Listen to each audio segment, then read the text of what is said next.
किसी अभियोग अच्छी किसी नहीं झील तुम किसी अभियोग अच्छी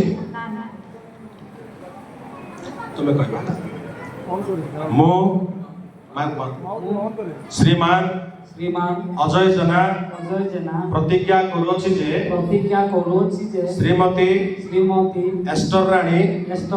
वीरंग सहित परिणय सूत्र रे आबोध हेबा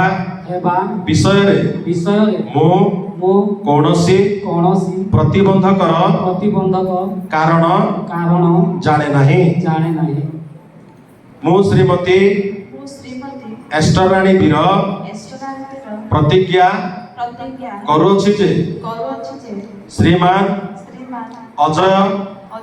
जेना सहित परिणय सूत्र रे आबद्ध हेबा विषय मु कौनसी प्रतिबंधकर कारण जाने नहीं श्रीमान अजय जेना तुम्हें विवाहर पवित्र संबंध रे ईश्वर मंगल विधान अनुजाई दाम्पत्य प्रेम रे श्रीमती एस्टर राणी वीर को निजर विवाहिता स्त्री स्वरूप ग्रहण करिबो तुम्हें कि सर्वावस्था रे यहाँ को प्राणर सहित प्रेम समादर सांत्वना और प्रतिपालन करिबो पुणी मृत्यु विच्छेद पर्यंत केवल एही स्त्री ठारे आबद्ध रही विशुद्ध पवित्र प्रणय रे यहाँ सहित वास करिबो श्रीमती एस्टर राणी वीर तुम्हें कि विवाह पवित्र बंधन रे ईश्वर मंगल विधान अनुजाई दाम्पत्य प्रेम रे श्रीमान अजय जेना को निजर विवाहित स्वामी स्वरूप ग्रहण करिबो तुम्हें कि सर्वावस्था रे यहाँ को प्राणर सहित प्रेम समादर सांत्वना प्रतिपालन करिबो पुणी प्रभु साक्षात रे सर्व विषय रे यहाँ वशीभूता होई मृत्यु विच्छेद पर्यंत केवल एही स्वामी ठारे आसक्त रही विशुद्ध पवित्र प्रणय रे यहाँ सहित वास करिबो कन्या को के हस्त प्रदान करिबे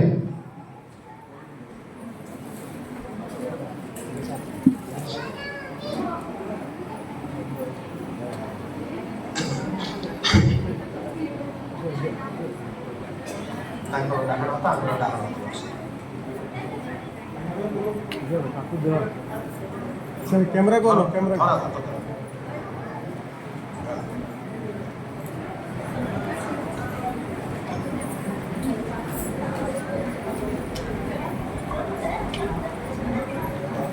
हो अच्छा ताको माइक टिपि लगे हो छ कहबो ना मो नातुणी मोर नातुणी एस्टर राणी वीरंको तुमको अर्थात अजय जेना को स्त्री रूपे समर्पण करूअछि धर्म ठीक अछि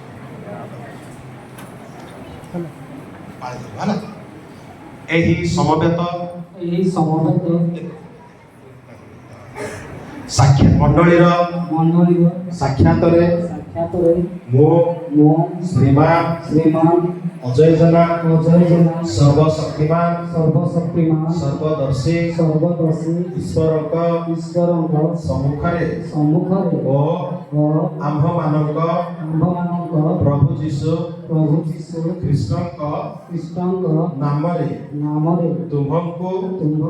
अर्थात श्रीमती एस्टर राणी वीर को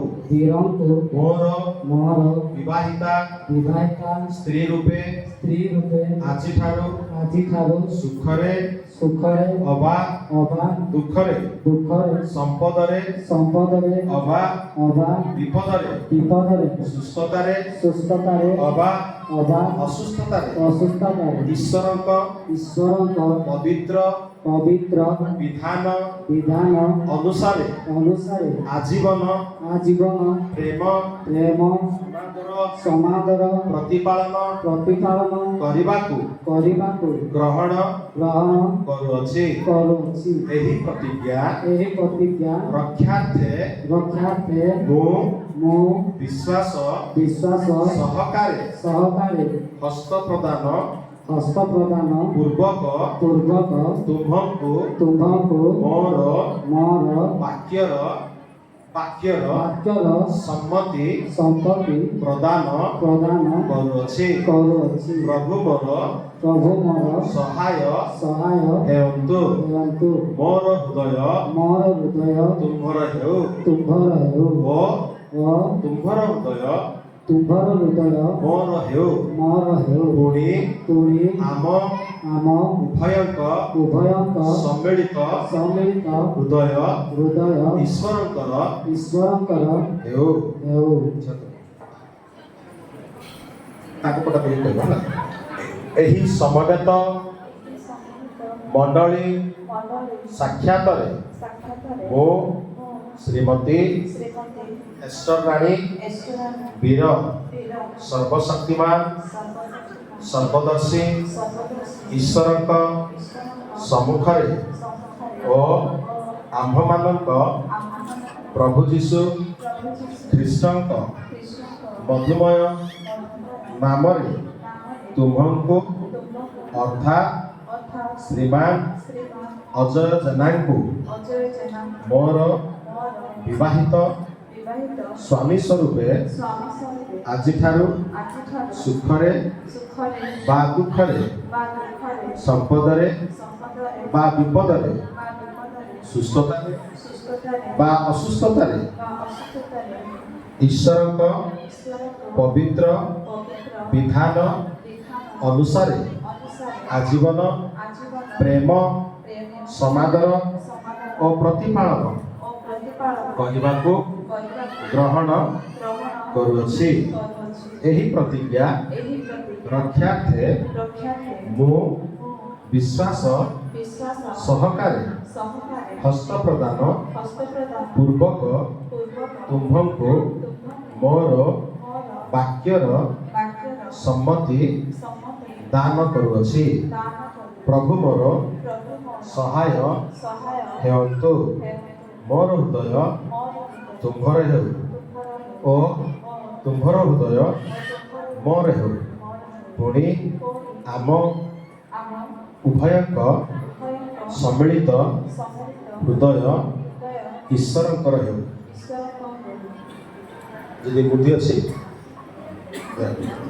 ତାଙ୍କୁ ଦିଅନ୍ତୁ।